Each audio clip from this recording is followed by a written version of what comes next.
This is the URT. You are the URT. We are the URT. People, you saw it. You saw what happened. We got kicked out. We got kicked off. Welcome. This is what YouTube and Google are doing, man. We got absolutely ended. We got kicked off the stream. I introed it. And then it got kicked off. You saw it, people. Did you see that? Did you see that, Nathan? It's crazy what happened there. Just introed it. And then boom, got kicked off. Luani, I don't know what's going on, bro. It's like they don't want us to go live, people. But it is what it is. We're here. We're live. We got kicked off. Did you see it? Yeah. I didn't know what was happening. This is what I'm saying to you. Exactly. Didn't know what was happening either, bro. How you doing? Know what was happening. But anyway, how are you doing? I'm good. How are you? Yeah, good. Did you go to the stadium? How did you see the game?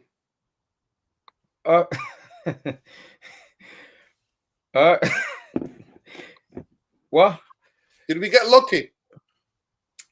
This game epitomizes everything that's wrong with modern football, actually. Bozo goalkeeping, Bozo refereing, and Bozo coaching also. I think I won't say that we get lucky. We took our chances. I think we put pressure on them very early in the game, which we were supposed to do. I know Chelsea was never on anything. I know they have a collection of good players, but they're not there yet. They don't have the know-how to sustain pressure, especially when we're playing at home. They always come here, and the very beginning of the game, that's the credit I'll give to Amorim. We always start games very well. We start them very fast. We put the pressure very early.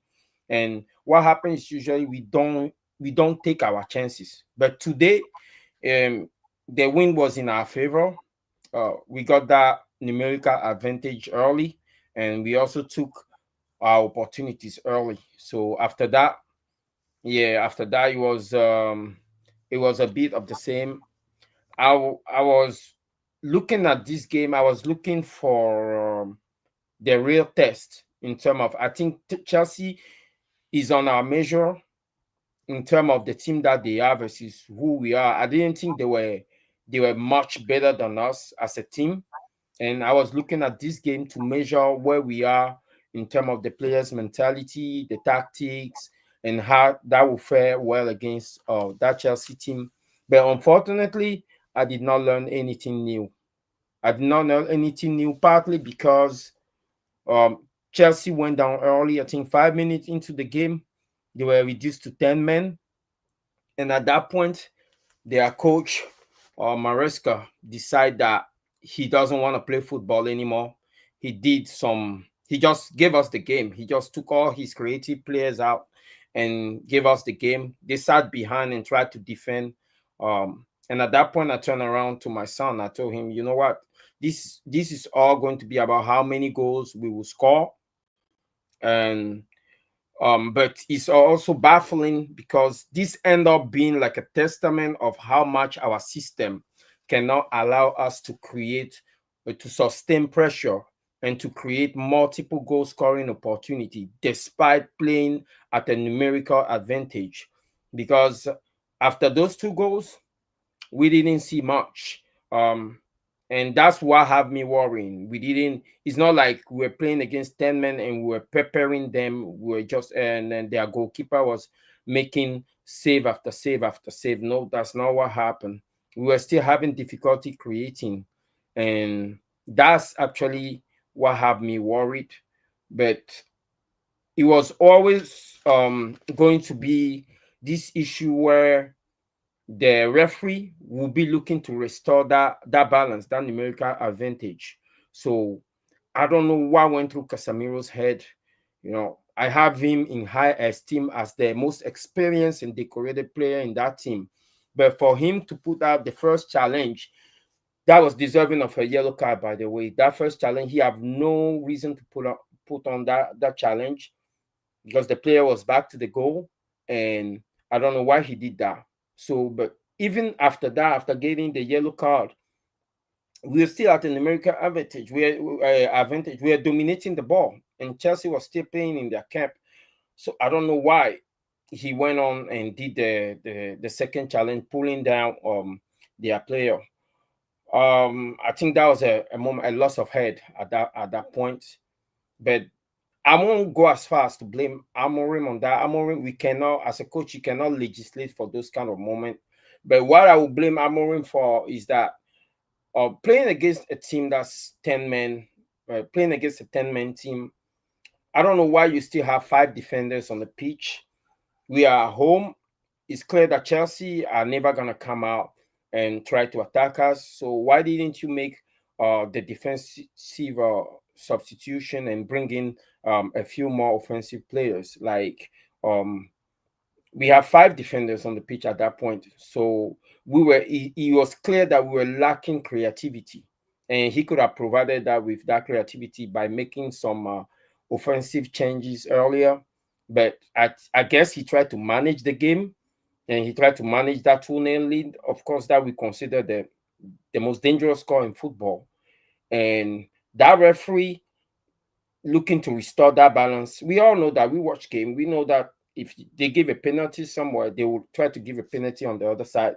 They give a red card, they'll try to even it up by giving a red card somewhere else. Amorim, these are things that for the future Amorim need to work on his in-game management. If I was at his place, it's not with the benefit of hindsight, because I've seen coach don't do that. If I was at his place, as soon as Casemiro got on that yellow card, I'll just yank him off. That's it. It's not like I don't have a like-for-like replacement. Ugarte is there. I'll just yank him off. I won't take the risk of giving the opportunity for the referee to restore that numerical advantage. I won't. I'll just yank him off. The reason I'm saying that is I was watching a game a couple of weeks ago, I think last week, with Liverpool and Burnley, I think. And Kirkers dived. He dived and got a yellow card. And then there was a few minutes later, he put a tackle on a Burnley player, and the referee gave him the look. Like, you could tell the referee hesitated in giving him another yellow card. What did their coach do? What did Arne Slot do? He just called him, say, yo, come here. Your day is over. Come on. Let's go. Out. He just replaced him right away. I've seen coach don't do that changes before. 5-10 minutes into the game, you get a yellow card. They won't take that risk. They just take you out. So it's something that Amorim need to reflect on. And we've seen that happen with, I think, Ole before. Ole and our... I forgot. I think it was in a Champions League game where Fred got a yellow card and Ole still against Paris Saint-Germain at home. Yeah, those things happen. But as a coach, you want to react to that rather than just wait for it to happen. So it's something I'm going to need to think about next time. But in general, as soon as it went back to 10 versus 10, it's almost obvious that Chelsea just took over the game. And if you were turning into the game, you would think that we were the one playing at a numerical disadvantage. They just took over the game. Our only saving grace come from the fact that Moresca, a bozo that he was, he took up all their creative players. So they were passing us off the park, but they didn't have anything to penetrate. They didn't have any creative players. So at 2 versus 1, now it become at 2-1 score. It become, let's just hang on for dear life and get out there with 3 points. I'm just happy we got out there with the 3 points, and thank God. There's nothing to learn for that game from this game when it comes to us. But yeah, even at home, 10 versus 10 men, our attack cannot create that much goal scoring opportunity, and that's worrisome. And shout out to I can call out a man of the match in our team. But I would just say shout out to that Chelsea kid that was playing in their midfield. I think it's Andre Santos. You know, I really like him. He's good player. And for everybody, if you wanna enjoy your weekend, please stay away from this overbuild, over advertised Premier League Big Six fixture. They under delivering. Just watch a game like Fulham and Brentford, proper game of football where both teams are going at it, and we're dealing with managers that are not afraid to lose a game of football, and then we're getting entertained. That's all I can say. Yeah, big up. People, listen, they tried to end us. You saw it. You saw YouTube is doing funny business. They don't want us on here. You saw as soon as we intro the video, they ended the stream. They cut off the stream just like that. So the least you can do is like the video. Let's get to 100 likes ASAP, people, before they try to end this stream. So at least we got likes on there. Big up. So I just didn't watch it. Won't till the bum coach is gone. Hope for a loss. Now Amorim till December. Shame. Bum display till then. Amorim, Ineos glazes out. He's telling it as it is. Big up to you. Big up. To me, what was worrying for me today was that with 11 players on the football pitch, with a one-man advantage, we didn't create anything for Sesco. We didn't create any openings. We didn't even test the goalkeeper. He didn't even have to make too many good saves. That to me is worrying. Yeah, Casemiro thing, everybody knows that. I was screaming here. I was screaming, get him off as soon as he got the first yellow card. Because we know, Milowani, we've seen enough football. We know psychologically that the referees are looking for an excuse to even the numbers up. Yeah. And the stupidity. I don't think the second foul was a yellow card. But you're giving a referee who already wants it that decision. Yep. So people, please smash the like, subscribe to the channel. No gossip support or United or distribute allowed. On YouTube. 100% Emmanuel. 100%. It's crazy. That's what I'm saying to you. I was thinking that Casemiro is Amorim out, LMO. But people, like, subscribe to the channel if you're not already subscribed. Let's get to 100 likes, man. Genuinely. They tried to end us, people. So the least you could do is like the video. You were all here. Luwani was ready to come on. I could see Luwani in the background, and then the stream just went boom like that. And then I had to start all over again. I had to do it all over again. So this is where we're at. So the least you could do, smash the like. I asked a question, and I'm going to be asking the same question to Luwani. The community poll is, did Maresca give us the game with his subs in the first half? And that's the question to you, because he took off 3 attacking players. Taking off 1, but taking off 3, they lost all of it. They went to a back 5, and they just kept hoovering the ball out, and the pressure built. That's how we got the goals. But Luwani, did he just try to play for a draw when the game was still 0-0? Is that what he was trying to do? Absolutely. That's what he was trying to do. This is why I said this game is a syndrome of modern bad coaching. They try to overmanage everything, overthink everything. But 10 versus 11 is not like 9 versus 11, I know there's still space on the pitch to exploit, but you can still defend and still keep an outlet or two. But it looked like this guy, he just distrusts his players, and he just make those changes and just surrender the game. Completely capitulated, by the way. So I was looking for us to score like 4 or 5 goals at that point. But like I said, this actually is a big indictment on our attacking style, because we couldn't sustain like enough pressure to keep coming at them. I don't remember how many shots that their goalkeeper saved. If anything, the second goal come from the second goalkeeper's bozo moment. The ball got headed, the ball is in the air, and he's looking at the ball like, yo, is this ball ever coming down? As a goalkeeper, the ball is in the air. You just have to go collect it.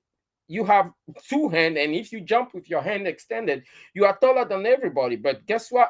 Their goalkeeper didn't react, and then the ball got headed out wide for Casemiro to score. So if we take away those 2 goals that we scored, I can't remember a world work goal, because our first goal was on a long ball, straight long ball to Sesco.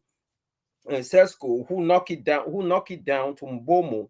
No, it wasn't our goal. That was actually the penalty.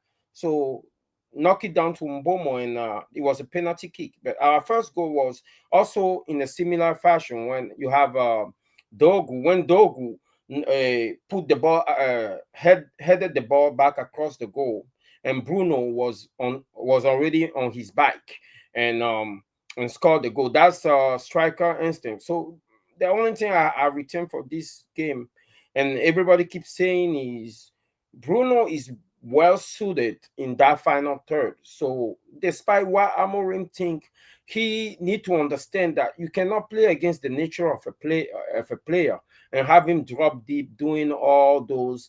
It doesn't benefit us. Bruno is useless to us in our first phase of play in any way or shape. The place where he can impact our team positively is in the final third. And look at what he did today in terms of being on his toe. As soon as that ball got headed across the goal, he was the first. I mean, Sesco was also there, but Bruno was the first to react. And those kind of things, you can teach that. Those are just his instinct. And just leave him there. Leave him in that final third and let him affect the play. Let him create the threat for the other team to worry about, instead of us having to worry about how he's going to progress the ball for us.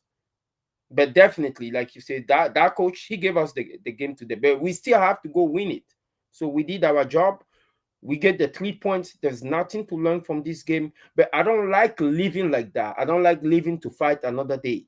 If you was at the business end of the season, I can accept this kind of performance and this kind of result, because we will need the points either to get into the Champions League or not to get relegated or to challenge, whatever. But we are at the fresh beginning of the season. What did we learn from all those games in preseason, all those preparation? That 5 game into the season, we start playing like this and we start making an excuse that, let's just collect the point and move on to the next game. This is not the way it's supposed to happen. So this needs to change. Oh, big up Bumbaye, big up Trebs. Talk to me, Bumbaye. Did you watch the game? Yeah, I watched most of the game, brother. Most of the game, yeah. What did you think? I thought we got lucky, actually. I thought Maresca gave us the game, because for him to take 3 players off, 1 player off, but 3 of the attacking players off, I thought he gave us the game. But what did you think? We couldn't create anything against 11 men, like 10 men, when we had 11. We scored 2 goals. Yes, bit scrappy, but I'll take it. But are you worried about that? Are you worried that we couldn't create, that we didn't work the goalkeeper while we were for large parts of that half? I'm just relieved that a 3, by the way. Yeah. First and foremost, bro, let me just say I'm sending my deepest respect and love to the Palestinians. That is still happening, man. That is still the main issue. And salute to everybody. Listen, Mumbai, we went live before, and they cut the stream away. It's like they're attacking the channel, bro. But go ahead, bro.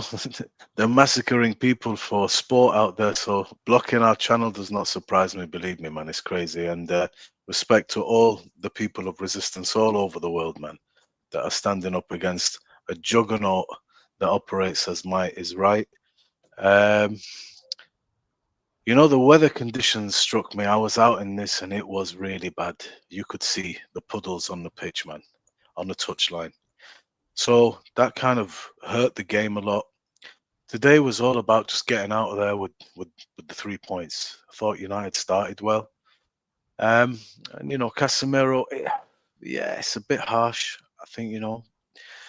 But in the main, bro, it was just all about let's get some 3 points today, because it was Chelsea. We weren't expecting a result there today. I'm sure you weren't, bro. I know you're more conservative than me.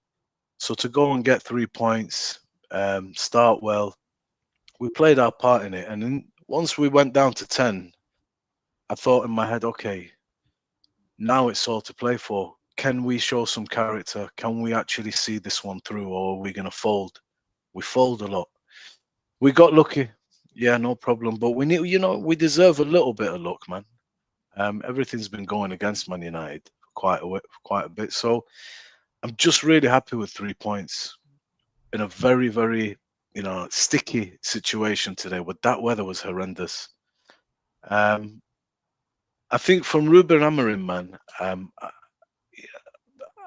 Let me. You know me. I'm quite a person. I don't stick to what I say religiously, and that's it.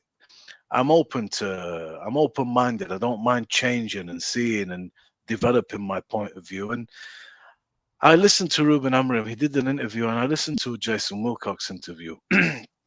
Now, he spoke about something that I've always spoke about, Nuruddin, which is this job is really hard compared to the job that Pep's doing and Slot has come into, because they've got the culture there already. Those were winning teams with great players, big experience. Since Alex Ferguson left, man, to now, over a decade, nobody here really understands what it means to wear Manchester United red, appreciates the history and the kind of pressure that you're going to be coming under at the club. So I can only go off what I see on the pitch. But what we didn't know with Sir Alex Ferguson, which Martin Edwards revealed later, it was the sheer volume of work he was doing to overhaul the club in terms of getting bad seeds out, regenerating the academy, and building and culminating up the foundation so that we could have a dynasty. Yeah, he came close, but eventually Mark Robins scores, his fortunes sort of change. And it seems like Wilcox and Amorim and that, they alluded to the cuts they made, especially Wilcox, bro. Because this is a hard part of it. We don't like it. But Amorim spoke about, I need the culture here. He goes, the job is bigger than I thought. And Wilcox says the same thing. It's two separate interviews. You can watch them. Because I didn't expect it to be like this. It was almost as if they were saying Ralph Ranick open heart surgery. If there's a lot of work going on behind the scenes, if there's a lot of foundations being laid, and these are the growing pains of it, and we might see the fruits of this labor at a certain point, but we, the fans, are only seeing the end product here, which is fine that we have this opinion. I hope the people that are seeing what's being done that we can't see have the strength in their convictions to do what's best for the football club and not fold because of our voices, if our voices are somewhat misplaced. I don't know what Ruben's doing backstage, but there are things that are coming out of players' mouths. There are things that I'm picking up when I do go on social media and I'm reading between the lines that suggest there is a big job here behind the scenes that needs to be done. Because even if we get all the best players, and we've had some great players and some really good managers, there's an underlying reason why this is not taking us anywhere. And it does go back to the ownership who've completely, as you've always said, run us as an enterprise that gives dividends. But hopefully now that is maybe they're going to actually address the root causes. That's my only hope with this. When you're So done, as far as Amorim is concerned, bro, 3 points today. Let's see where we go. My voice is a happy one. I don't want to cut it apart, cut it to pieces too much as well. Conditions today were pretty shocking. But yeah, the boys did their thing, man. Most of them played their part. I thought Shaw did well today, actually. can I just say something? Nordi, can you hear me? Go ahead. Yeah, you just spoke about. I'm glad we won the game. We'll go on the game. I just wanna speak about the ownership. Yeah. Do you actually believe them? Because to me, I don't have faith in them, bro. I'll be honest. I just feel like Jim, like you said, Jim the Rat. I just don't think he'll communicate with the fans like Richard Arnold did. I don't think Jim cares. I just generally don't think Jim cares. The people above ain't got a clue. And people have said if you get a director of football, Nuruddin, even if we get a director of football, Jim will interfere. Look what happened to Dan Ashford last season. And even though he deserved to go, and I'm just saying this, has anything changed after that? Why is he? We just gave a manager another season after finishing 15 and losing the Europa League final. So to me, I'm not seeing any change from these owners. They can be here another 18 months or they're not going to change. But on the game, Nuruddin, That's what I was about to say. On the game, I just generally think, I saw your tweet. I think we got away with it. I think we got away with it. Now I just feel like I'll take it because this is on my. I said this and to the other day, it's a Manchester United thing to do. Be one of the big six. But when the flat track buddies come to town or we go to theirs, points dropped. Now I've seen Brentford and Fulham. I was watching the game, large part of the game, not all of it, large part of the game. I just feel like they can cause us problems. Do I feel like we'll beat them? Possibly, yeah.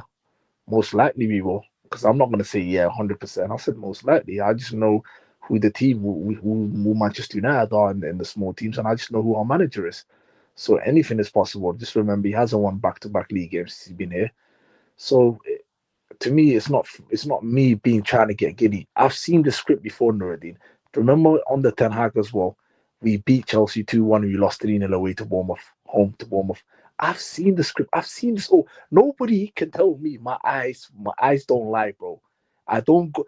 I said that I can always hear someone's opinion, but I need facts towards your opinion.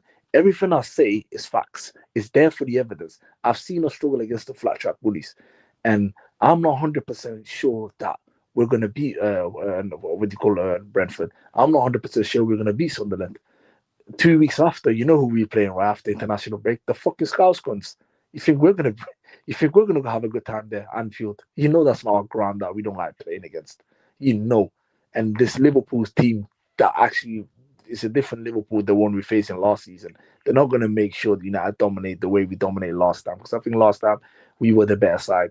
But that's not gonna happen again because Arnie Slot's not an arsehole. He's not an idiot. He's gonna clock on in it, and he's gonna think, yo, listen, we don't make sure we do what we done last year. Do you see where I'm coming from? So I just generally think I'm not going to get giddy. I'm never on the giddy watch. Just this is just 3 points. I don't know why people are getting overexcited. Just 3 points. There's nothing else.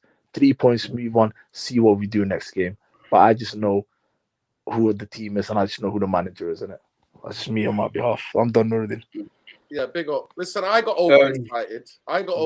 Because I'm just so absolutely sick of coming on here talking about how flipping bad we are. I'm so sick of it. I'm so sick of every other game when we get battered. Coming on here saying, this, we're that. I just wanted us to win. And that's all that matters today. But I am not gonna lie. Maresca's substitutions gave us the game. Go ahead, Luwani. No, I just want to come up on what Bomaye just said about the Jason Wilcox comment and how hard the job is here, and the comment of Amorim to second that. I'm not in the business of listening to these excuses about the culture and how they're bringing it up to justify the performance. We're not the only club in the world that shine the spotlight, that have the spotlight shone on them. I'm pretty sure Arsenal, they come out with a jersey every single week. Their players are in the spotlight all the time. They come for Arteta. Yeah, okay. There are teams in that top four, like Newcastle. We all saw what happened with the saga of their striker going to Liverpool, and how ugly this thing got. Everybody have problem in their house. We have 3 teams every year that get relegated. Are we going to say with certainty that those teams that got relegated got cultural problem? No, there's no proof of a cultural problem affecting a team's performance on the pitch. They should be able to differentiate both. With all due respect to Jason Wilcox, his job is not to fix the culture. His job have to do with the football, the recruiting, people you bringing in, how, and work with your coach to come up with a system that allow you to maximize the players that you bring in. The culture's problem have to do with people that are higher than you.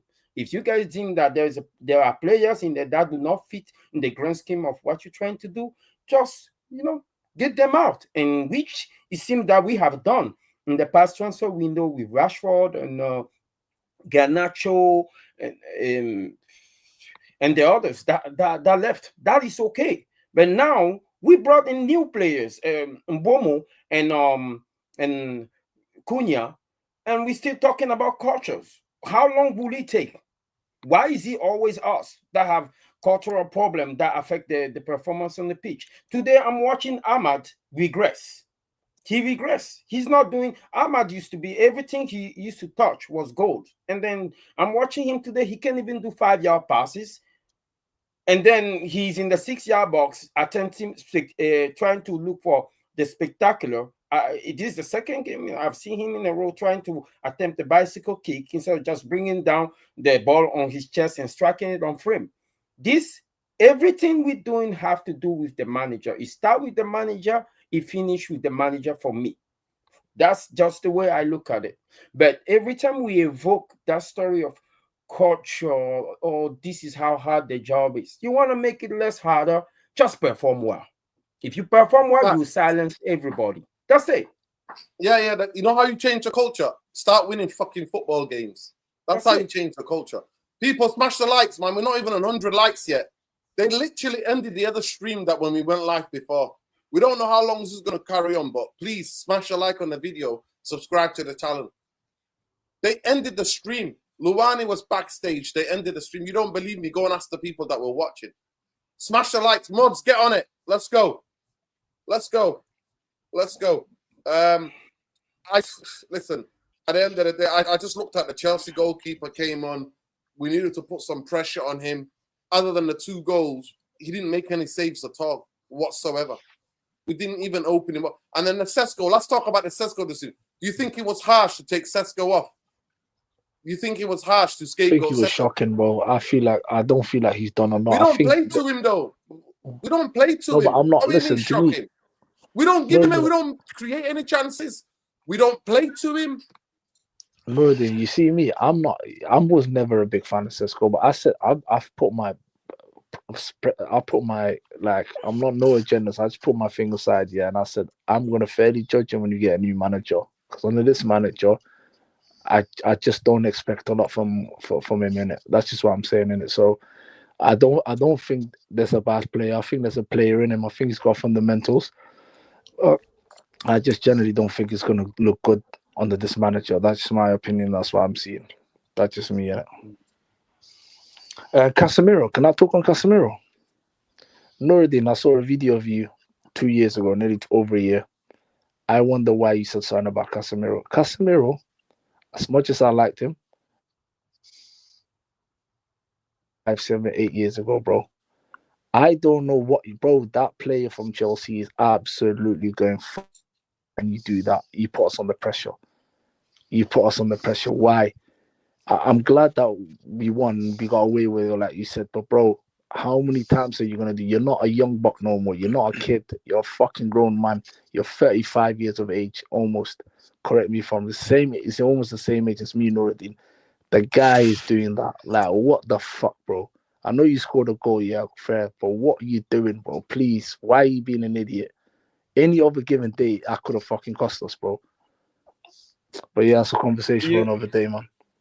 Yeah, you know, when it comes to Casemiro, I genuinely believe it's an issue of the era in which he's playing football. I mean, he's old, and this is a problem of him adapting to modern officiating, if I can use that as an excuse, because certain tackle, when he started playing football at his age, certain tackle that will warrant maybe a shrug off by the referee or a verbal warning, now you get a yellow card for them. And then certain tackle that you should get a yellow card for them, you just get a straight red card for them. Yes, he should know better, but this is just an issue of him, because when they give him the yellow card and then the second yellow card, every time you look at him, he seemed genuinely surprised. He seemed, for somebody that's as decorated and experienced as him, to be incredulous like that and getting those cards. He genuinely doesn't believe that he did anything wrong. So it's something that he need to be talked to, and he need to readapt his thinking and the way he plays football to modern time, because that's what he's known for. He's known for crunching tackles, but unfortunately the officiating has moved away from those kind of things and sees that harshly. So Yeah, I mean, the most experienced footballer on the pitch, Mumbai, he's the guy that you think, okay, he has seen these games before. He's not going to... The first challenge is one of the most idiotic challenges in the whole game. What are you doing? And so Fernandes is not going anywhere. He's actually facing towards that way. Why are you diving in like that? What is he doing? It's embarrassing. I mean, you guys are talking not quite my language about the Casemiro incident, bro, because I looked at it. I mean, there's nothing there really, you know. We get the ball as well. There's a little bit of touch here and there, but we're not talking about a straight yellow. We're talking about the first yellow card. We're talking about the first yellow card from Baye. We're talking about the first yellow card and how referees psychologically always want to even things up. How many games have you seen when the referee send off somebody, they're looking for any excuse to make the numbers even? You know that you've watched enough football before. You've seen it. You've been watching football as long as I've been watching football. So what do you think he was going to do? Why is he giving the referee a decision to make?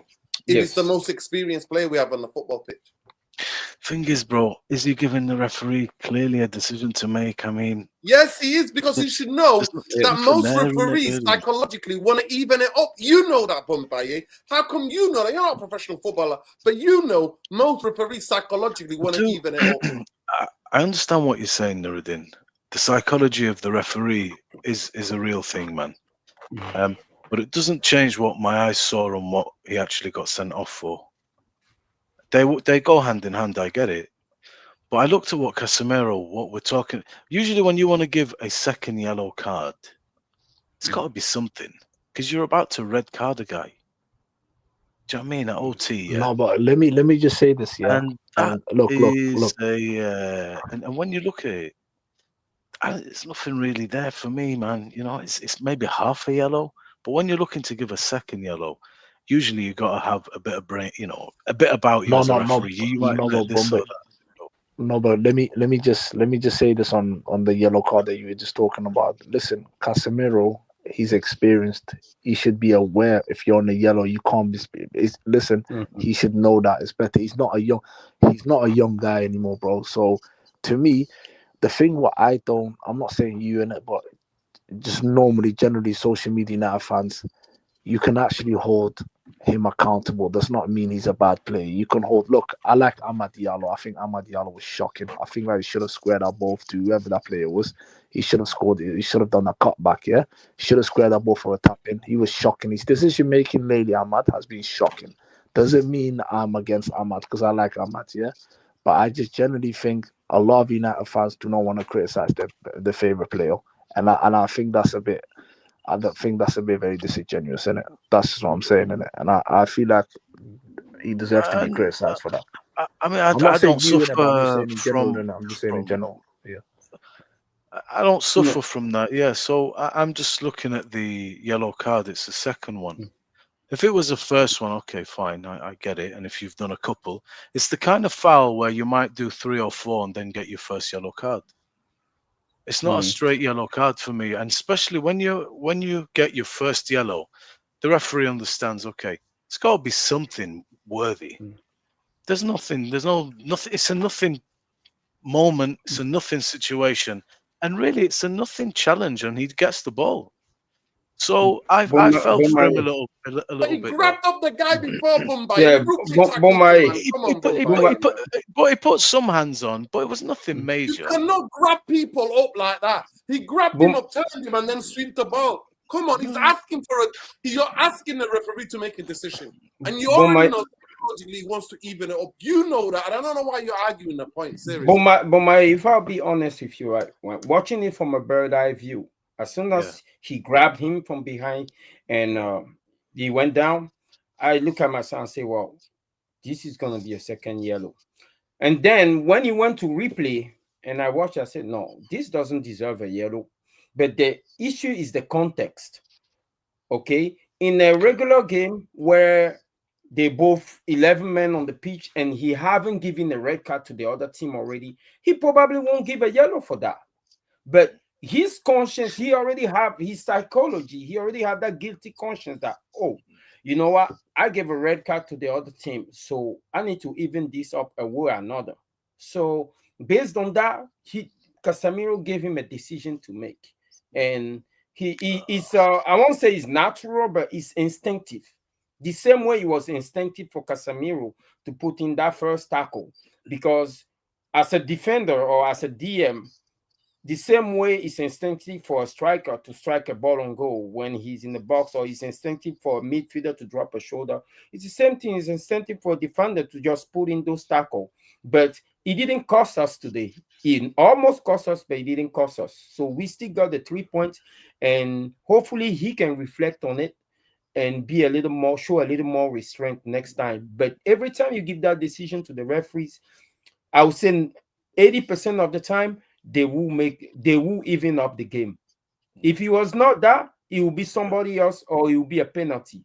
At that point, the coaches have to do. The coaches are the one. They have. That's what they're here for. They have to They should read the color game. him, yeah. Yeah, they No, have to read yeah, the no. game. They should either Hopefully, I call him, think talk to him. And I've seen Anislop. He called I- Kirkus. As soon as Kirkus dive in the other game, got a yellow and put in another tackle. A few minutes later, he called Kirkus, and he was like, "No, just come out. Come out." You could visibly see in that game, Kirkus was pissed. But Anislop put his hand on his shoulders and explained to him, like, "Yo, we can't take that risk now. You can understand why I'm taking you off. We don't yeah, want a I've seen second it. yellow and lose No, that I main think advantage." I think you captured it quite nicely, Luani. Hopefully, thankfully, it didn't cost us today. Otherwise, Yeah, Casemiro may really have been getting some fire. And 100%. hopefully, going forward, he reflects on that and gets his brain and what he's going to do up to speed. Hopefully, yeah. It's not the first time though. He's done that before. Those Oh kind yeah, of yeah. red cards. Well, if you don't know Casemiro before he comes to United, he's pretty famous for it with us. Yeah, you're right. You're right. Amir Fakir, that's the best comment you've made since you've joined the channel. Yeah, the 3-4-2-1 works best when it's 11 against 10. Yeah, but we still couldn't open them up. That's the most concerning thing from the game today, was that we didn't really trouble the goalkeeper. I don't remember Chelsea goalkeeper making a save, other than when it's at the end. Bruno has that shot towards the end of the game. He just shoots when he went 2-1. It doesn't even work when it's 11 versus 10, because today when Maresca did his changes, he switched to a back five. So they were in a 5-3-1. There was still a lot of holes. He blocked the flank, but there was still a lot of hole in the middle of that park, and we were still trying to go through the flanks. And for a 3-4-2 that's supposed to cross the ball in the penalty box a lot, there was no crosses coming in. That's why Sesco was starving today. We need to Cucurella, that was a yellow card. It wasn't a red card. It wasn't a red card. The conditions obviously made it look worse, but it wasn't a red card. It was a yellow card, Tam. It was a yellow. Sorry, Dino? Did he get that for the foul on Maz? Yeah, Was it a straight red? Was it second? No. He's saying that's a straight red, but I don't think that was a red. No, I think it was a yellow card. I don't think it was a red. Go with the straight red for that. Yeah. So how did you guys? Sorry, go on, Luani. No. You can go ahead. How did you guys think Bruno did today?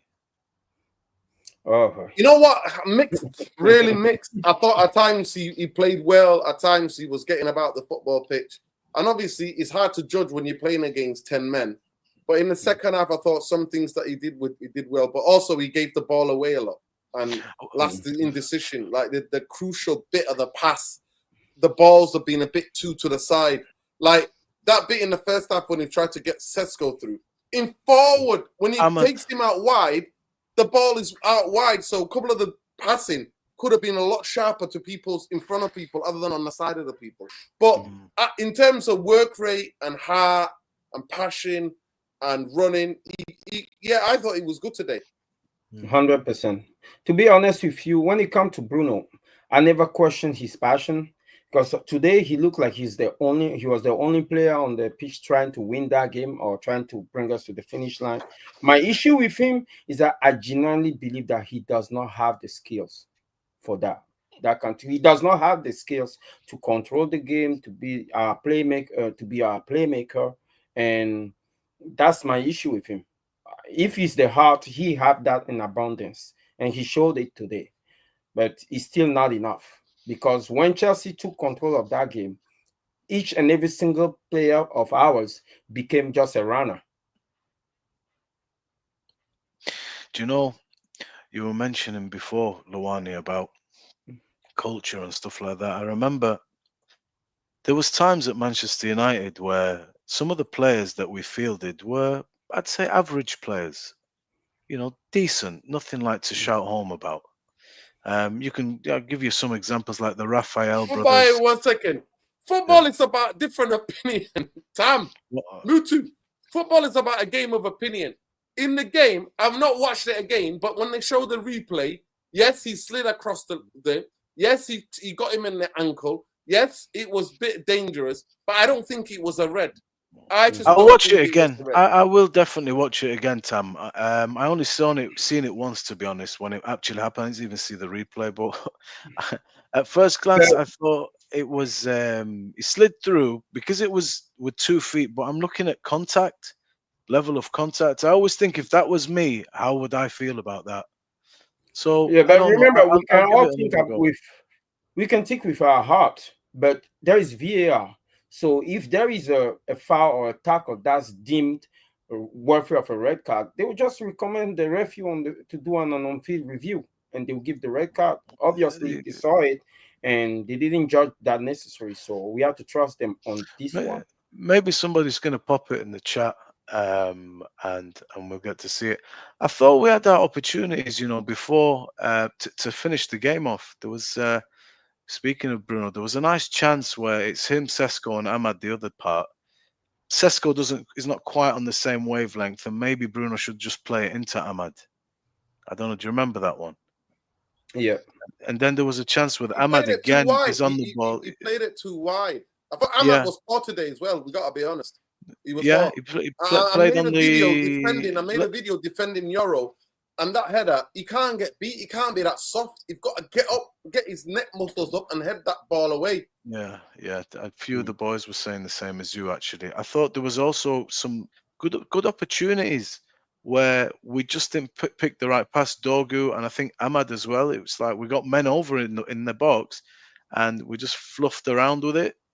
And Buemo miskicks it completely. Again, that ball flashes in. We could have finished it. But I will put it a little bit, okay, conditions were very bad, but clinical, you know, clinical. Sesco, man, it's hard to gauge. Today, it's a difficult game to gauge a lot from it, man. Some easy passes you might have noticed, guys, were just a bit short, not quite there. I think it's the rain. You know, it was heavy, but I think Sesco has done some good things. He really has done some all right stuff when I've watched him, and we've got somebody that understands how to occupy that central space, and occupy defenders, so they have to watch him.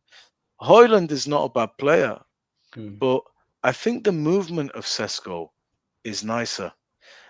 Is Sesco agile, that kind of guy?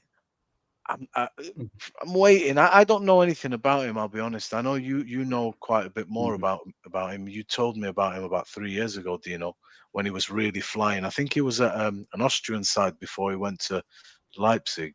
And he looks like he's got a great eye for goal. And internationally, he does well. So I think it is a matter of time, you know. Once he gets his first goal, he gets a feel for it. Hopefully we improve. I think he will naturally come along for the ride. It's way too early to be calling his number, man. When it comes to Sesco, I'll go back to Gyökeres. When the transfer window was open, we were all wanted Gyökeres here because he's playing with an Amorim system, and we thought he would be a good fit. But then he went to Arsenal, and when I watched the very first game of Arsenal, the one we played with them, Gyökeres have a heavy. He's a heavy-footed guy, and I said, you know what? I'm glad we didn't get him. But guess what? He already scored 2 goals. and he feel comfortable in that Arsenal offense, just He's because of got the way they play. Luani, And I they're think, not, three yeah, three goals. 3 goals. Yeah, It's, two it's even, against Forest and one against someone else. see that? And if you look at the goals he scored, they weren't like difficult goals. He was just, they gave him the assist. You see, Eze crossing to him, just a tapping, stuff like that. Stuff that we don't do. So I don't look at Sesco and blame him for everything, anything, the way we doing things, because he just doesn't get service. And I wonder if Gyökeres was playing for us and Sesco was playing for Arsenal, would we be having the same discussion? Exactly same issue we have here. So yeah, I will not be too quick to throw him under the bus. That's a red card. Sorry. No, Nuruddin, whoever sharing that, that's a red card. Why did Cucurella not get a red card? That's a red. I don't You know know. what? Looking at that, it looks like it's a red, Yeah. I'm not gonna lie to you. His Yeah, both feet are off the ground. Did he get the ball? No, he didn't get the ball. He took out his ankle. If you No, continue to play, we don't need a still frame. We need a video. I'll show you. So if you continue to play it on, I just need to see it a bit more. Can you enlarge in it? Is that possible? Let me tell you something, yeah. The football rule says if it's 2-footed, it's straight red. And this fucking cunt of a referee did not, sorry, my language, no, they did not give a red card. He jumps on him. Look. Hang on a Watch second. You know what? No, they can ask you a question. You know the that's Champions League. Card, man. You know the Champions League. Timmy, you were right. That's a red card. Yeah. Nuruddin, you know the Champions League VAR. They would have gave that a red card. They would reviewed it and gave a red. Yeah, I don't know. No, they would have. Trust me, they would have. He doesn't get the ball. He's nowhere near the ball. He's so late. What it is, he's not really made any contact with Mazraoui. No, he did. Left foot, he did. The left foot. He takes him out. He's gone in with again. He takes him out. It's almost as if. Okay. Watch this again. Watch it again. Watch. Yeah. He takes his leg out. Woo! Completely takes his leg out. Yeah, you could tell he didn't get the ball because the ball went in the opposite. The ball went in the opposite direction to the tackle. It looks, and the way you're reading it and stuff. But for me, it's as if Cucurella slides before Mazraoui, and then Mazraoui he's not made that contact that's going to break anything. And if you look at it there, stop it there. He's gone in with the right. The left is actually bent. Like a flying kick, imagine. It's not a proper 2-footed challenge. Yeah, he's not 2-footed. And the contact is not there. Look how he jumps. Look at the jump. I know. He's off the ground. Look at his leg here. Look at Mazraoui's leg here. Look, if that happened to me, in terms of the contact, Mazraoui's going to make a meal of that. It's perfect. You've got to make a meal of that. It's your opportunity. But is Mazraoui damaged? Is it a leg breaker? No, Mazraoui had to be soaked and he was limping, to be fair. Yeah. He was limping. Maybe then. Maybe I'll go with the dark yellow. How's that? Dark yellow. No, that was a red. No, that was red. I cannot. I don't see a straight red clearly there. But there you go. Interpretation. He's out of control. He's in the air. He's out of control. And in those conditions, he doesn't get the ball. That's a red. Well, you know what, guys? You probably want to listen to Dino because he's the tackler in the team. So if he thinks it's a red, you're probably better off listening to Dino. Yeah, because you're out of control. He's out of control. Both feet off the ground. I agree with you, Nordin. Well, that should have gone to VAR. I agree with you. Yeah. Tamuto, I think he's right. He's a red, but maybe because Mazraoui didn't make a lot out of it. If he started rolling and screaming, on the floor. Maybe Mazraoui was on the floor. He did, man. He was on the floor for a bit. He was in a lot of pain, man. He's rolling and he's grabbing But listen, I think it's good that we reviewed it, right? It's good that you would change your perspective. I think Tam has ticked a few boxes that constitute a red in theory. which you can't argue with because it's about theory now, the law. So it's 2-footed. I'm not quite sure it is. No, it Out is of because it's control, 2 feet dangerous, off off the ground. Ah, okay, that's what you mean. 2-footed to me is when you're going like 2-footed proper. But If you I Yeah, go jump in, it's that's the not way a he two-footed. jumps with 2 That's feet. not a two-footed. It's the way you jump with 2 feet. 2-footed means when you jump with 2 feet. If you jump with just 1 feet and slide, it's different. But it's do you know if both feet leave the ground and they're in the air. Nuruddin, do you Yeah, know but if you're doing? Nuruddin. Do you know if you're doing a flying kick? Like usually, one leg's the strike and the other one's bent. When I look at that, the left leg is bent under the right one, and he's going in with the right. 100. So that to me is not 2-footed on that Yeah. basis. I think the speed, the momentum, and the fact that Mazraoui goes down and he does catch him, the momentum, but he's actually committed the challenge before Mazraoui's leg is in the firing line anyway. And then he's taking him out with the trailing. The initial leg has not hit him. He's not touched his left ankle. So for me, I'm looking at that. I'm thinking, I get it might look a little bit, at first glance, but really looking at it, Yeah, I don't know. and I'm also the probably fact that the fact that me. he also jumped, the fact that he also jumped shouldn't be a factor because if you want to tackle and you don't want to slide across the floor like a bobsled, you're going to jump, but that's okay as long as you don't go for the leg and it's not just dangerous. But this obviously is dangerous. If he So catches the leg, Luani, with his right yeah, leg initially, he's gone. yeah, Yeah, I'm with you 100%.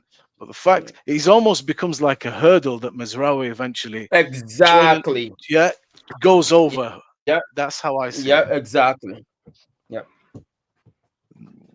But There today, we go. talking about the game in general, I just think that we shouldn't be content with just this kind of performance because yes, we got the 3 points, but we have nothing to learn from this game, nothing. So we can say let's take the 3 point and let's move on.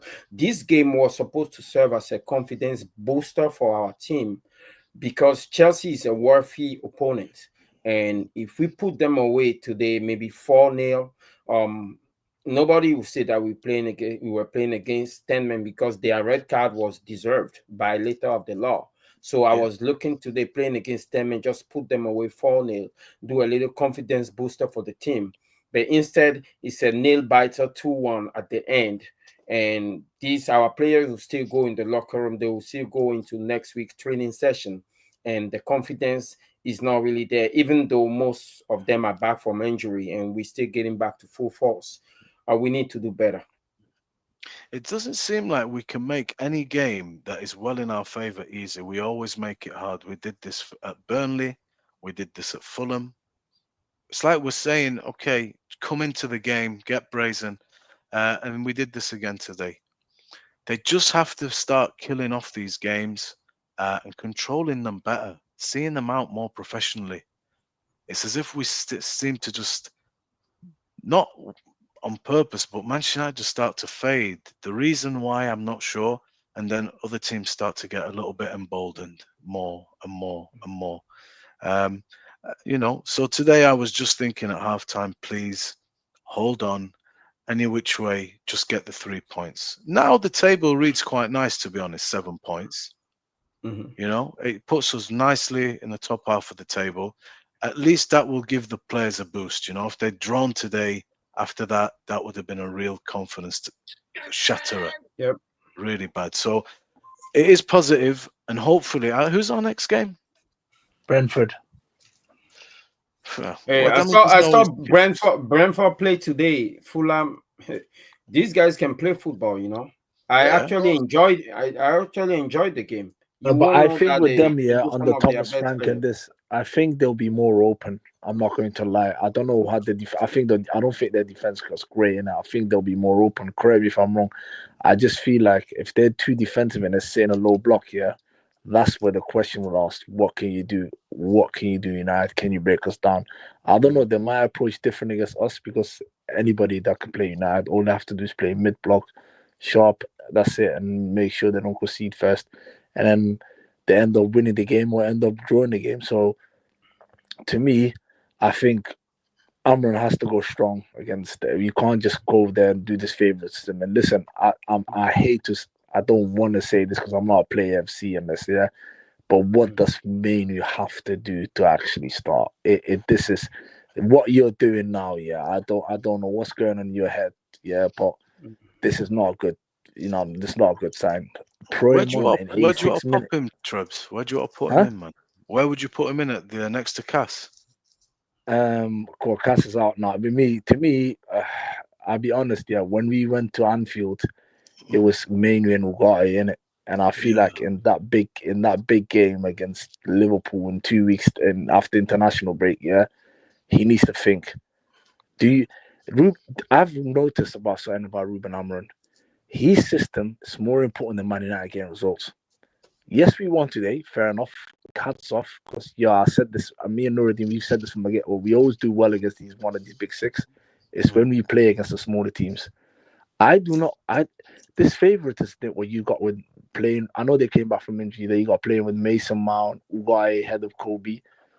Good luck with that. But I always said, make sure you're getting results.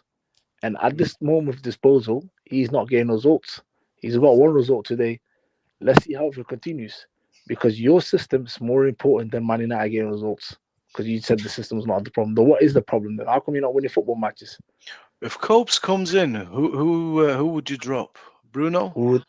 To be honest, the way he plays is going to have to be... I don't know, man. To be honest, I've always said, bro, I need a new manager, bro, because I'm not a fan of this fucking 3-4-3. 100%. I know I'm not, that because I can't answer that because listen, Bruno's never gonna get dropped because we all know it's in the club's fucking contract. No, but I'm just asking from a point of view. I mean, you know, lots of people are asking for one particular player to come in. That means that we have to drop one player. Now, Cunha and Mason Mount are back. You've got everybody, available.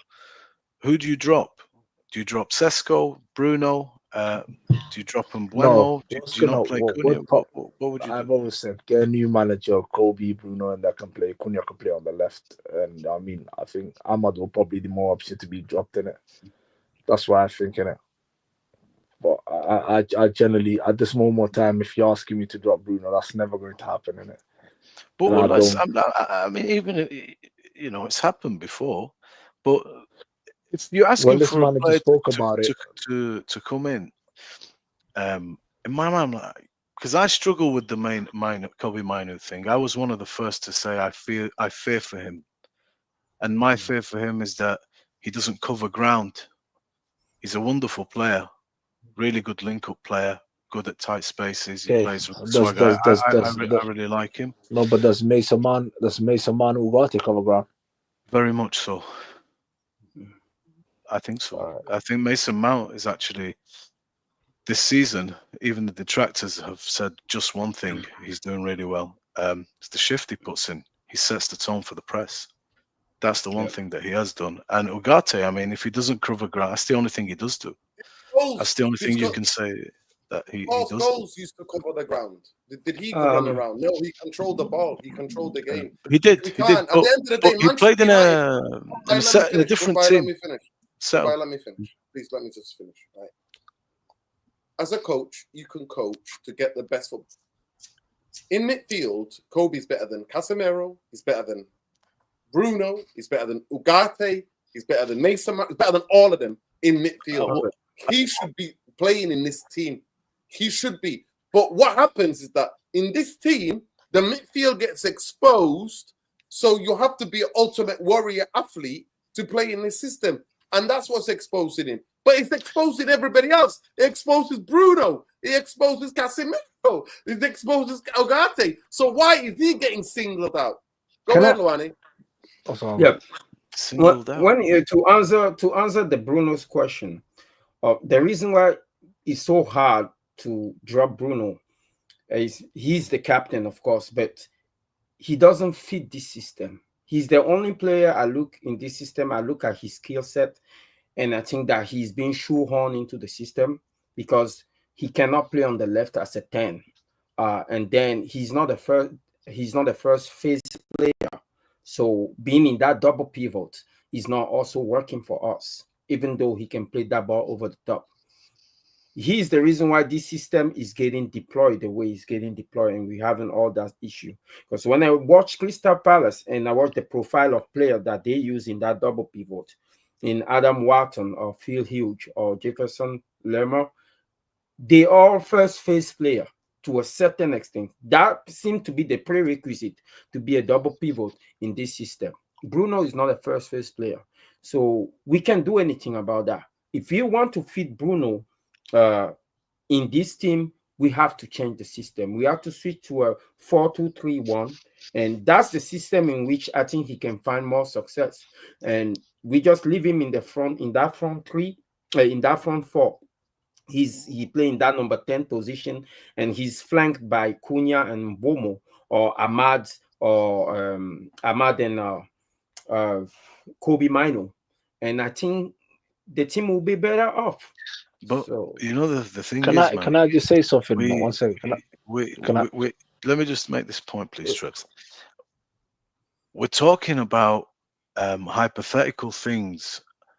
I'm trying to get your take on the reality, which is not going to change. We're never going to see a different system. He's made that clear many, many times. He will die doing this, or it will work at a certain point. We don't know.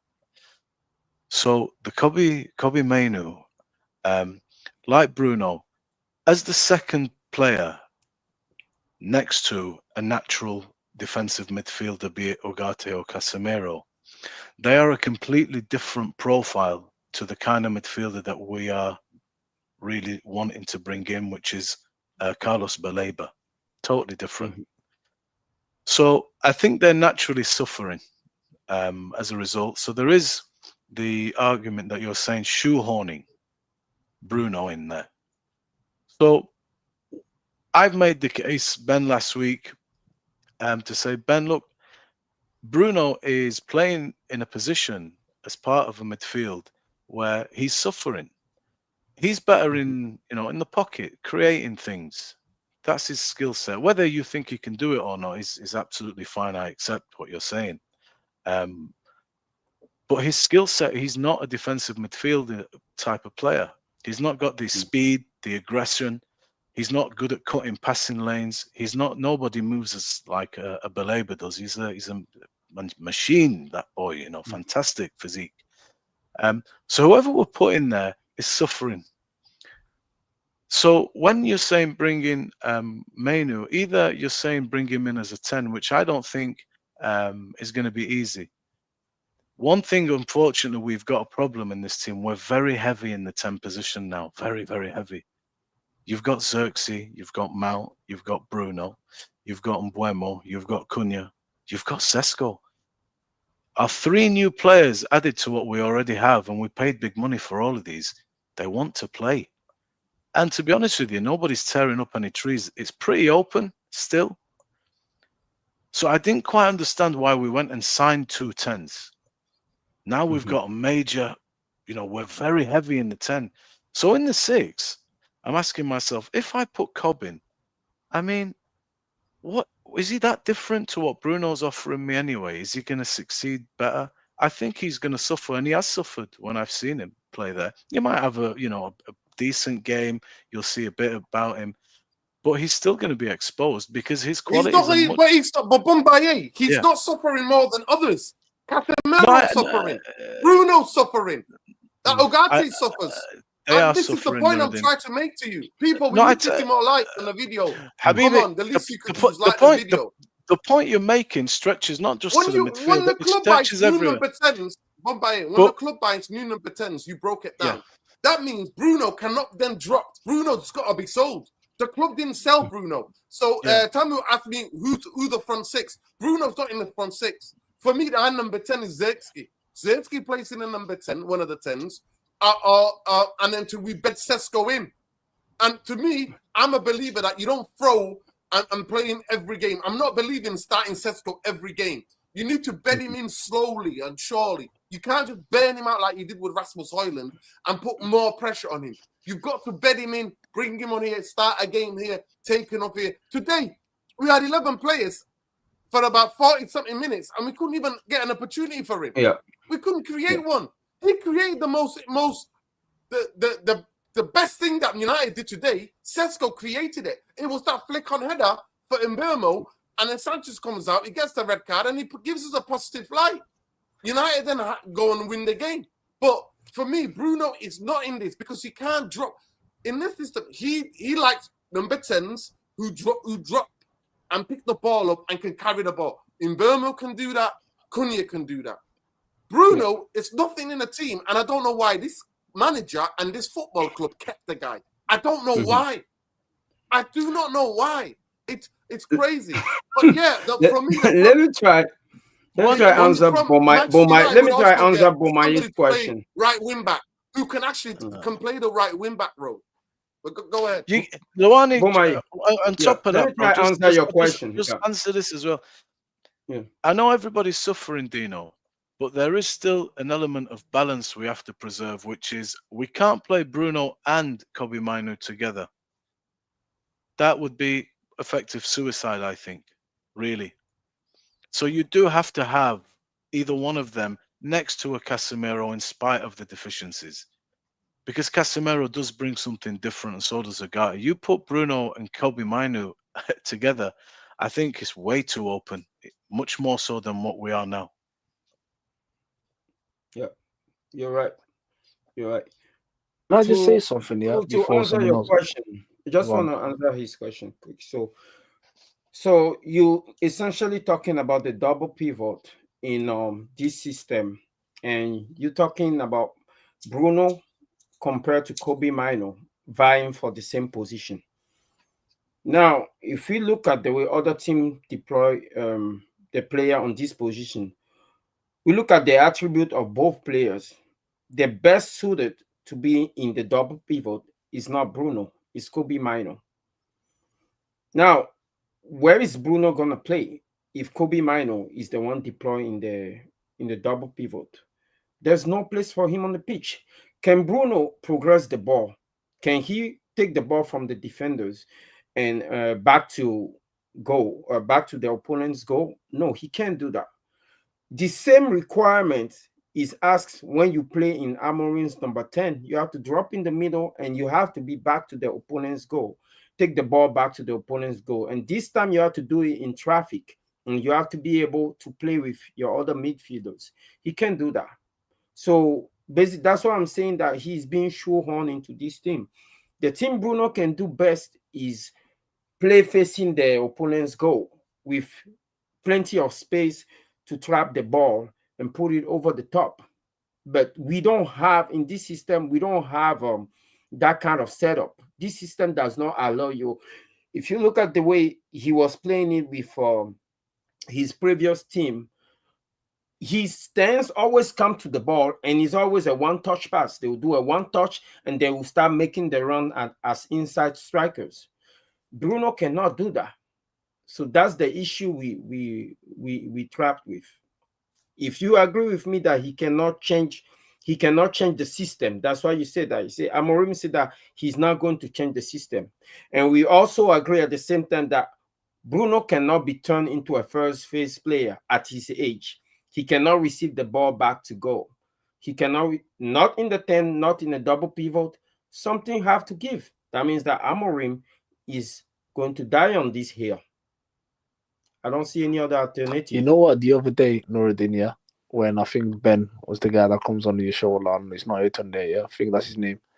You know when he said about the boy Ineos not giving him a midfielder. Listen, even if we would have got Baleba, for example, yeah, this clown manager was still persistent in this stinky fucking system that he's playing right now. But listen, let's just say this, yeah, before we talk about midfielders and all, etc., because I feel like next summer we'll possibly will get midfielders, yeah, because I don't know what's going on with Kobbie's situation, because he hasn't signed a new contract, yeah. So I'm looking at new midfielders in the summer. Before that, we have to remove this manager, bro, because I'm not trying to see this fucking two midfielders, because, you know, today, like you said, Nuruddin, we got away with it because of that red card, and it actually helped us. And Maresca's substitution really took off Neto and Palmer, because I just feel like one of them, if you would have put at least one of them, yeah, then it would have been a different outcome of the game, in my opinion, yeah. But End of the day, mate, before United fans talk about midfield, please talk about this manager going, because from then this manager does not respect the league, neither does he respect the midfield. Large part of the game, Chelsea were outrunning us in midfield. Yeah, this is unacceptable. He wants to die on this hill. Do you know what I always say? Yeah, this manager is egotistic. Yeah, thinks about his system more than he thinks about Manchester United winning, and wants to die on this hill. And he's got an ego of a elite manager, but the reality is he's not an elite manager. He thinks he's that guy, but he's not. Yeah, I'm gonna word it properly. He thinks he's that guy. He's not. Let him. To me, I just don't think if he continues with this, he'll finish the season. I generally think between November times, yeah, he'll be gone if he persists on what he's doing now. But anyway, that's a conversation for another day. I just hope that things get better. But do I see it getting better? Absolutely not. You can't expect to. You can't. Yeah, go on. Just no, Trebs, you finished, bro. Just gonna land my last point. I'm just saying this. Yeah. This is Premier League, yeah. This is not just Portuguese league. With all due respect, you cannot get away with how you want to play for too long, because your teams are gonna suss you out. And the way it is, we're too predictable, bro. Amorim's too predictable, and the storm that's gonna come next season that I heard this season, bro. I haven't seen anything different, bro. I'm seeing the same shit. But yeah, continue. One by. Yeah, sending regards to Stephanie Griffith. And I like Tam's front six. As you know, way contrary to popular opinion, my perception of Bruno is a little bit different to some other people. He's a 10. He's a creative player.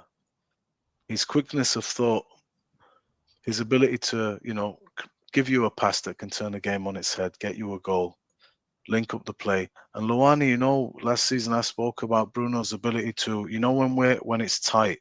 I remember watching us against City. Our two guys in midfield, unfortunately, they seem to need to come out of the midfield to get on the ball, and then it's usually back to the defense anyway. So against City, Leacher was firing balls into Bruno's feet first time, back to goal, in the midfield in the pocket between the first phase and the second phase City. First time balls, bro. Bruno is the guy that can give you that. First time passes to get you away. That was a really, really good example of us against City last year. Yeah. Now, I think for me, I want to see him in the 10. I think last year was a bad year, but he was one of our better players. I won't say best, but he was one of the better ones along with Ahmad. So I want to see him in a 10, and put Kobe Mino, in there with Ugarte or you're Casemiro. talking about Bruno, right? Bruno in the 10. Yeah. The issue with the 10 in this system is that the 10 in the system of Amorim are not deployed to the way we are accustomed to see the 10s play in regular system. They don't roam around. They have a very set task. They come to the ball. They almost essentially serve as decoy midfielders. They come to the ball. They just take a one touch. It's almost like they lynch pad for the attack. They just take one touch, play into somebody, pop it off, and then start making striker runs. I don't see, even if we put him in the 10, he's not going to suit him in this system, because the 10s in this system don't have a free role. Like you see Cole Palmer roaming around in a 4-2-3-1 or in a 4-3-3. You can see another player like Reinders roaming around, or Foden roaming around. It's not gonna work. The 10, this system is too rigid. Way too rigid. The only way, even if you look at the way Mbomo and Cunha plays it, Cunha looks good in it because he's the most versatile player that we have. He can go as a striker, and he's almost always very comfortable playing in that midfield. But when you look at Mbomo on the other side, he's not as versatile as Cunha. Yes, he can hold a ball down, but his game back to goal is still less to be desired. But he's almost as a more of a traditional winger with a good cross on him. But when you put Bruno in the system, I just don't see. If anything, I would say Mason Mount is the perfect fit for the 10. If you look at the type of 10 that Amorim is looking for, Mason Mount is the perfect fit due to his attribute and to his intelligence. And I believe he played the system before under Tuchel, so he knows it better than anybody in that team. That's why he looks good, despite the fact that we always say that he's limited, he's not doing anything. But if you watch closely, he's doing every single thing right. He doesn't need to do anything extraordinary. He take the right touch, make the right decisions, set up everybody pretty well. I agree with you on Mason Mount. I think he's very fit for this, and Amorim spoke about how important he's going to be if he can stay fit. I think with Bruno, go on. Yeah, the thing is that's what's baffling to me. Amorim knows what players seem to fit in this system. But as a coach, when you know that a player doesn't fit in your system, even if he is captain, you either have to find another role for him on the pitch or you have to switch your system. Case in point, I've been watching West Ham a little bit, even though Graham Potter is not obtaining the result. I saw Wan-Bissaka start a game with him, and you can tell that every time they try to play from the back and the ball get to Wan-Bissaka, he just died down. Second game, he just took him off, and now he started using Kyle Walker-Peters, I think, and Kyle Walker-Peters is doing what the system is more fitted to the system for him, and so I don't think Wan-Bissaka will ever see that pitch again. So regardless of result, that's the example of a manager that want to play a certain way, and then he identify a player that can do the job and just put him in the system. Do you know, I'm just people like the it feels video, like it's, the fucking video, people. I don't know what the hell is wrong with you guys. It's like the smash a like on the video. It costs you absolutely nothing. I don't know why you're not doing it, people. Go ahead. Like the video, people. Come on, man. You're not gonna get it Subscribe as anywhere well. else. Subscribe to Nuruddin. Subscribe. No show. You might not like other content better, whatever. That's fine. But no show ends and draws the curtain like Nuruddin. No show I've seen on YouTube that has as much substance and relativity that transcends football. So please, if you're not down with Israel, give us a like. Do you know what it is? I'm so starved, and I miss seeing Bruno play further up the pitch.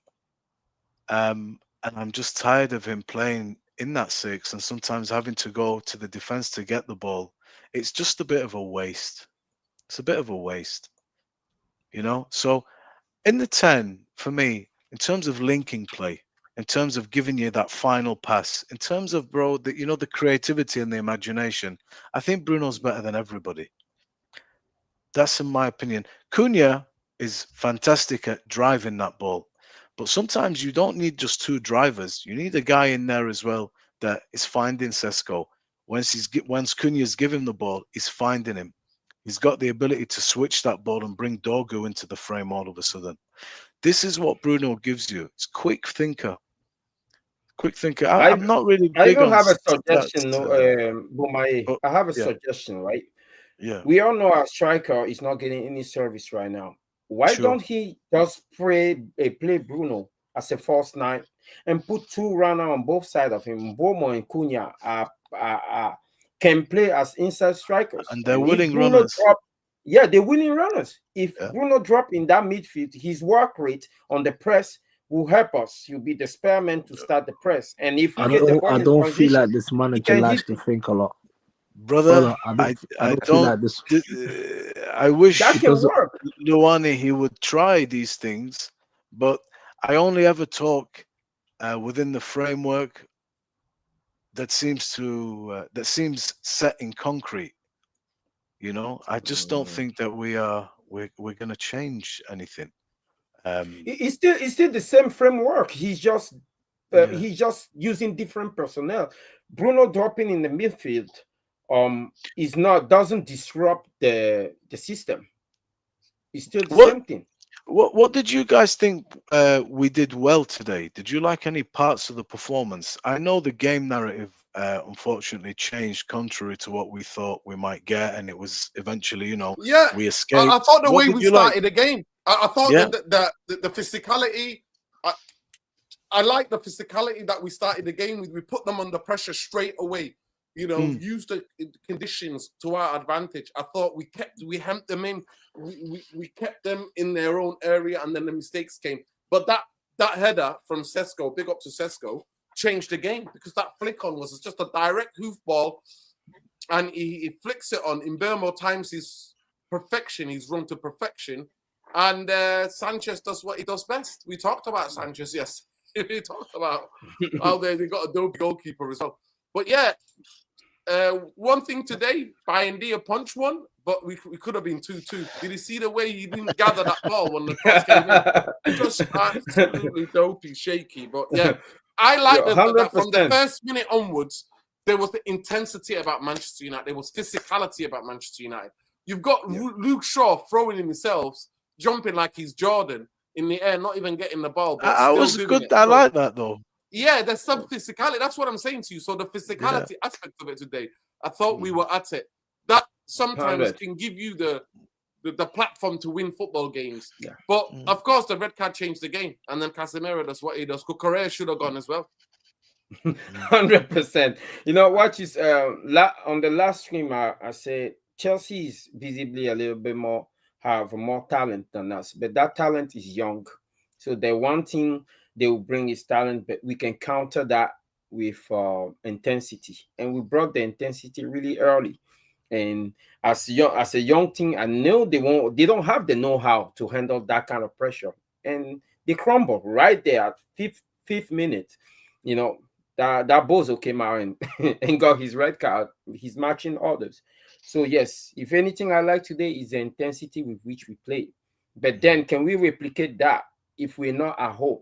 If we are away, can we replicate that kind of intensity? Can we replicate in terms of experience also? I thought our experience will give us the edge today. But even though that experience, I would say it came in handy because of the performance that David put in today. He was very good. Even when we got the game got even up in terms of numerical advantage, he was still there. He was a presence in that defense. So I'll give him his props. He steps into midfield, Delict, very well, I think. And guys, I'm gone. Yeah, Northern, good show. Bless up, Trebs. Take care. Big up you guys. Have a good weekend, guys. You too. Big up, Trebs. Enjoy the weekend too. Big up, bro. It seems like that's what we have right now. It seems like that's the only thing we have. The intensity. But when you come across the only thing we have this weekend, Luwani, is to enjoy the effing weekend, bro. We're gonna flip and enjoy the weekend. Enjoy. We don't get this is a collector's item, man. Collector's item, trust me. It's collector's item. But if you come against a team that have the know-how and the quality to just take the ball away from you and pass it around, that's how they kill our intensity. That's why I didn't think that we were gonna win against City. They know how to keep the ball, and they have the experience and the know-how to just calm everything down. But today I didn't think this Chelsea, but I always call them the Yahoo boys, and Cole Palmer and the Yahoo boys. That's all they are. They can't do it. They're not there yet. They have the talent, but they're not there yet. Like I say, shout out to the young men that impressed me today in their team. Andre Santos, 21 years old. I've seen a lot of midfielders in this league, but that kid impressed me today. Nice. Okay. Do you guys think of the guy they bought, Esteval? You seen much of him? Young player, yeah. Fantastic. The Brazilian kid. Yeah. He's a really good player, man. He's a really good player. He is going to be a good player, man. He's got skills. He's got skills. He just needs to get used to the physicality. If he gets used to the physicality in the Premier League, then if he adjusts that, makes that adjustment, he's quick, man. He's got amazing ball control. Like ball sticks to him like glue, man. Can glide past people. It's just about getting used to the physicality in the Premier League. I think this season is about adapting to the culture in the Premier League. You see, the Premier League, will test you. He will test everything. So when it comes to a young player, he have the talent, but you need more than that in the Premier League, especially with his frame. He have a very small frame, and he will need if you bring the talent with the decision making, at least that can work out. Because I've seen Mukaila Modric. He have all the talent, but his decision making was atrocious, and because they are is Esteban, he's not physical. So that's what I'm worried about. He could turn out to be their own Amad Diallo, but I think he need a few loan. If he was coming from the Championship now, I'll be like fine, but I don't think he's ready for prime time.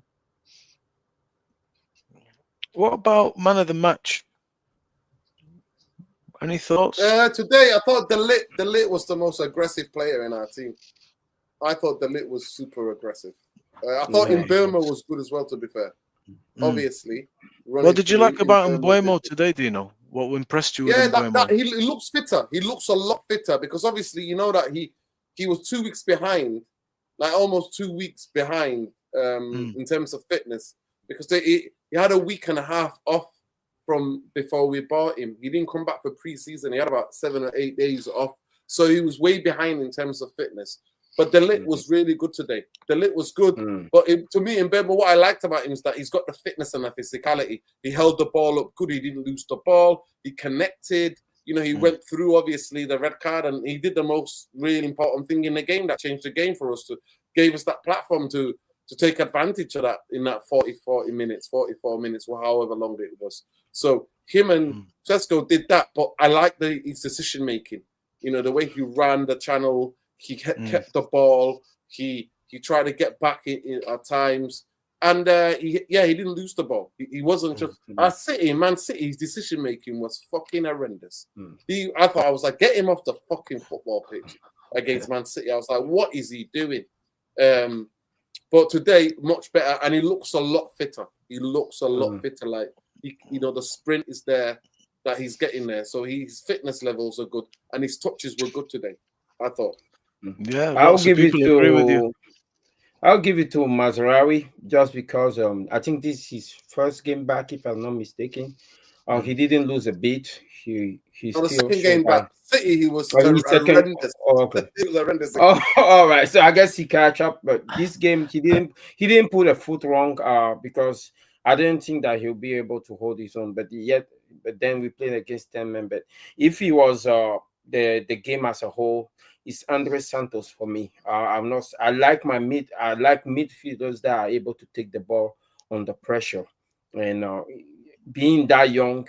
Listen, Chelsea. It pains me to say that Chelsea is deeper than I thought in terms of young talent. And if Cole Palmer was not replaced today, I'll probably not know anything about that young man. If I was a scout in our department, watch out for him not getting game time and getting peace. We'll go pluck him out of there. Seriously, that's a serious player on your hand. What about Man United, Luani? Who did you like today? Mazraoui. Mazraoui. Yeah, Mazraoui. I've given it Delict a few times, and I don't disagree. He really, impressed me today. I'm going to give it to Shaw, though. He gets a lot of shit, even from me. But I like today about him. He played with a bit of personality. His battle, giving it to Enzo Fernandez, and I liked it. I want to see more of that. You know why I'm laughing? Why is it always that after every game, our defenders always get man of the match? It's true. Delict's been on it for quite a few. Euros had it. Keepers don't get it, but yeah, defense. Our system is horrible, man. Horrible. We need to change that. Like, seriously. We don't. Our main player, our captain. Yeah. I mean, it's either that or you're muted, bro. It's either that, Luani, or we've got to improve, man. Doing this, it's got to become better, more fluid, man. Yeah. No, but how can you improve on a system that is regressing the players? It's not even maximized. We're supposed to go forward with the players that we have, especially that we have new acquisition that are proven to perform well in other systems. We also have young talent that have proven to perform better the year before. Amad Diallo is clearly regressing. Umbomo and Cunha, we've seen flashes, but there is no consistency there. This is a system that's clearly alienating some of the players, and we cannot see any clear progression, any clear development when it comes to our players. The young talent, Kobe Mino, is not even getting a game. Some of them we've seen in preseason, or like Toby Collier, now they're on loan. This system does not accommodate for any development of our players. So I don't think it's a good system. Essentially, I don't think we can play it better because the coach doesn't believe so. If you bring in Glassler now, Glassler will look at our squad and he will deploy it differently. Maybe he will have to bench a few players and make a few decisions that we don't like. But when it comes to this particular coach, he's already set on his personnel. And it looked like that personnel affect the system, or the system affect the personnel. However you want to spell it, I don't think it's working. Against 10 men today, we couldn't sustain, we couldn't dominate and sustain creating goal-scoring opportunities. Like I already said, we don't know how many saves that Chelsea goalkeeper made. And here we are again saying that, you know what, we take 3 points and we move on to the next game. We can't live like that. No, we can't live like that. And today, I don't think anybody's saying we are hitting the sweet spot over 90 minutes consistently. I think today, you know what, Luana, we get 3 points, man. Table looks good. You know, the players will feel that too. It was a rough game today. And it's good that they're in Champions League. You know, that is our advantage. Maybe it's that's the Brentford, right? Sorry? Brentford next? Brentford next? Yeah, Brentford next. I mean, you're like Chelsea next, played Champions League, didn't they, on Wednesday? Okay. Or was I think now Wednesday we say Brentford next, right? Brentford Yeah. just lost their coach to Tottenham. I watched a couple of their game. I think I watched them against Chelsea, and I watched them today also. Guys, they are playing different than under Thomas Frank. They less direct. They keeping the ball. They playing more football. And there's a whole bunch of no names because they lost most of their good players, and they still playing good football, guys. So if there is any indictment that this is not about coaching, look at Brentford. Anyway, we'll play them next, and you see how they play now. They're playing different. You know, you got a super chat from VoIP Knock. Yeah, big up. Yeah, big up VoIP. And Nuruddin, did you see what X said today on his stream? He said that he wanted to give you his mic, and he said you worked as a bouncer. Yeah. Big up to Expressions. Is that Expressions? It was Expressions. Yeah, I used to back in the day. Yeah. Big up to X though. I appreciate ya. Love, man. We won a game, man. We won a game. That's what we did. That's 2 in a row, right? That's 2 in a row. Yay. Where? 2 in a row. That's 2 in a row. Yes. We won 2 home games in a row. Yeah. But now we're gonna see, because we're gonna see if we can win a 3rd game. If we get 2 games back to back in the Premier League. But I'm not gonna lie to you. They are really not easy to play against. Like you said, Luani watched them against Fulham, and they're not an easy team to play against. So it ain't gonna be easy. Away there, we've struggled there. We've got beaten, I think, twice, if I'm not mistaken, there. Or 3 times in the last so many years. Ben's on here, people. Ben's on here. Ben smashed out of his face. He said, happy anniversary to Ben first. Happy anniversary, Ben. Happy anniversary. Ben smashed out of his face. Continue. He smashed. Listen, big up, people. Big up. I'm just going to say my 2 pence. I see the Stratford End rising. I see it from below the wind. Don't go on tonight. This is what we Listen, people. Big up. Smash the likes, people. Yeah, man. I thought Man United were outstanding in the first half until the red card. Casemiro, I don't know what the fuck you're doing, man. You nearly pretty much costed Man United, obviously, with 3 points. I'm glad we got the 3 points. We needed Tell it, me about especially for Bruno, Ruben. Ben. Talk to me about No, your favourite player. no. I'm not having Bruno Fernandes, man. Delete. All I'm saying is delete masterclass. Shame on Jimmy Carragher. Shame on Gary Neville. Shame on all these fucking fools that doubted Delete, man. Delete was outstanding today, man.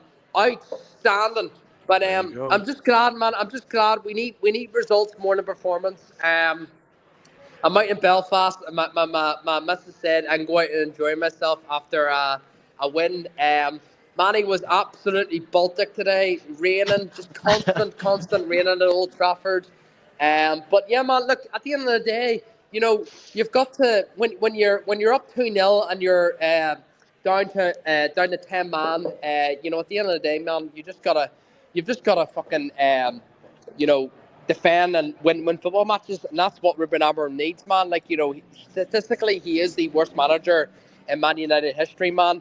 And look, I'm just glad we just got the result, man. So we can move on to Brentford away and Sunderland at home, and hopefully come with 6 points off them 2 games. I just want results, man, because at the end of the day, you know, I just blame this fan base, bro. Like, this fan base is it's so concussed.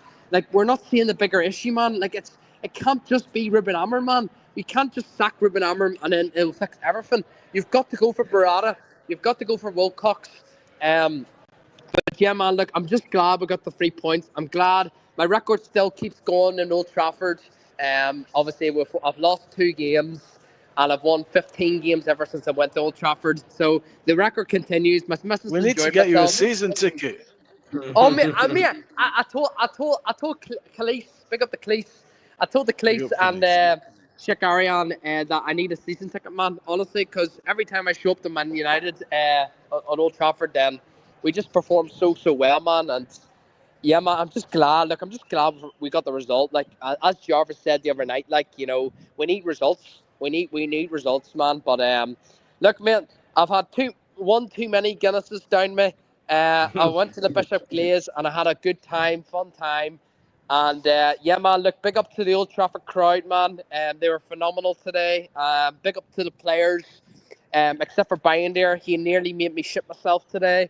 But yeah, man, look, I've got nothing against the kid. I just think he's a shit goalkeeper. But yeah, man, look, we moved Brentford away, people, and yeah, man, hopefully we can get another 3 points. It'll be a difficult game.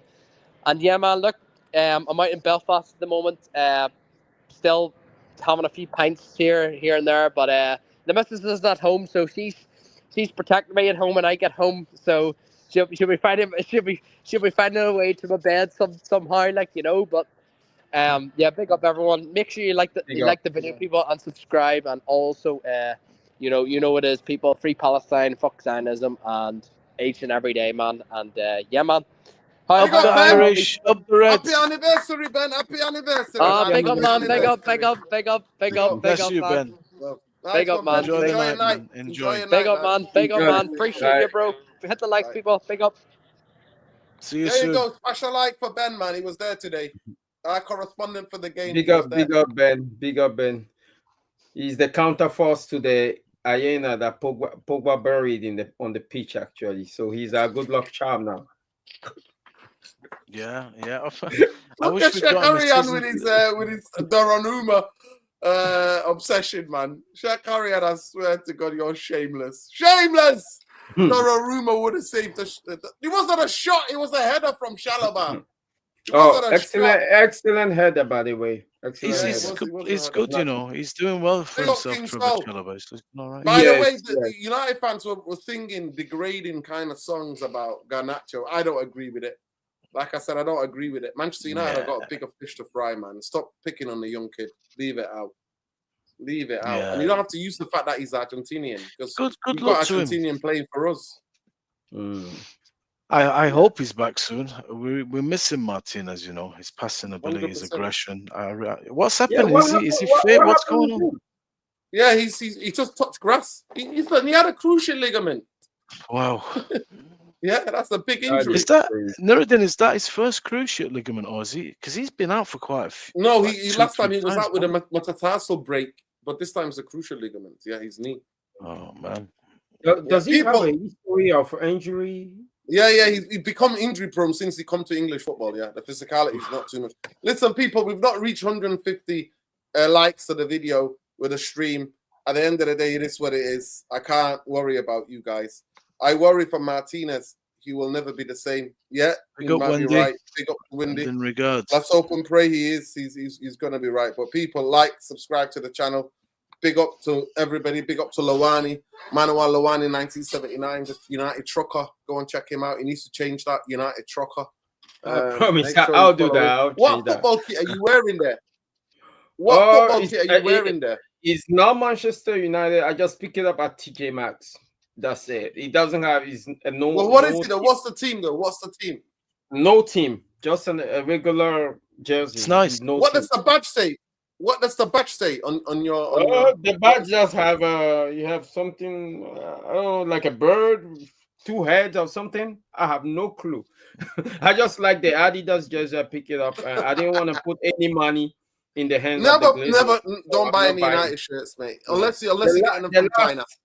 The last Unless kit that I got from United shirts was given to me by my wife. I think that was 6 years ago. It was an Anthony Martial jersey, and I haven't worn it since. Disappointed in the guy and the way his career went. I guess a lot of people were right when they said that he doesn't have the hunger. The talent was there, but the hunger was not there. Jose, I guess you were right. All right, people. That's out. Bombay, you won't see him anywhere else other than here and Tactical Devils. Make sure you check their video out and match analysis out as well.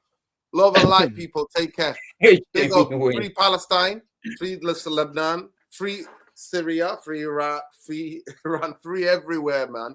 Free the whole of West Asia, free this Congo, free Sudan, free Ogaden, free Tigray, free Haiti, free everywhere where people are oppressed. We stand total solidarity with everybody resisting imperialism, colonization, and the industrial military complex. Fuck the fascists, fuck Trump, fuck the Zionists, wherever they are in this world. Stop the genocide. Solidarity and love to the Palestinians. Fuck Ineos and the Glazers, win, lose, or draw. Love is the only way to answer, people. Love and light. Look after each other. And we'll see you back tomorrow. We'll probably make a video. Every day is either a video or a stream. So people, make sure you keep it locked into the channel. We're shadow banned. We get kicked out tonight. We started the stream and then we got kicked out after the intro. Then we have to go and make another one. So it's crazy what's happening. So listen, if you're getting kicked out, then you know we're doing something right. So somebody saying in the comment that it looked like a Russian national jersey. Guys, I'm in the US now, so I'm not a Manchurian candidate, okay? You start this thing. I don't. He's not about to. He's a happy guy. He doesn't want to commit suicide. Exactly. There you go, people. Don't die on that one.